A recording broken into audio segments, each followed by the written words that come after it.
السلام عليكم حبايبي ورحمة الله وبركاته.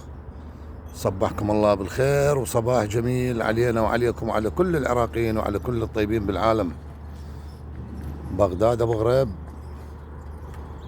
حي الزيتون أو شارع الزيتون. القطعة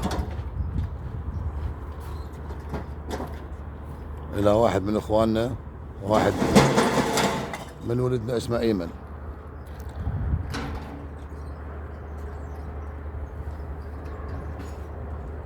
مساحة القطعة 140 متر. اخوان بس ملاحظة، يعني واحد احنا دائما نشوف نأكد ونعيد ونسقل على هاي النقطة. يعني والله العظيم أنا ما أعرف يعني عملية الوزن، يعني فد معضلة فد مشكلة، يعني ما بيها فد معضلة. يعني نجار يعني ما يعرف يدق وزن ويصب هيك عمياوي وقبل. على شنو نجار يا ابن عمي؟ بيع خشباتك وقعد بيتك. اذا وزن هي يعني اهم نقطة هي الوزن. يعني هاي شوف احنا انا ذيك العربان اذا شو بدي اعبي طابوق، هذيك النقطة انصى من هاي النقطة اليمي ب 14 سنتيم. 14 سنتيم. ومو بس هاي، مو بس هاي، احنا دائما نقول، مرة نزلت فيديو يعني هسه هالمنطقة هاي عالية، وانه شوف هذا الخبط العالي منها.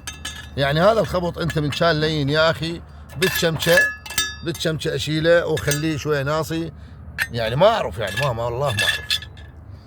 ما المعاناة هاي من الصبح وتعال تجيب القلم والشاكوش ولو يجي. هي هاي اصلا عالية 14 سنتي ما اعلى من ذيك، والنوب بها خبط مزبد دي فوق.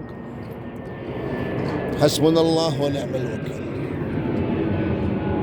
شعدكم استفسارات، شعدكم ملاحظات، شعدكم عمل، شعدكم امور او مشاكل مستعصية بالعمل. احنا بخدمتكم وتأمرون أمر وما يكون خاطركم إلا طيب.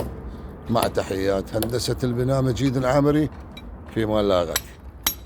توكل يعني توكل.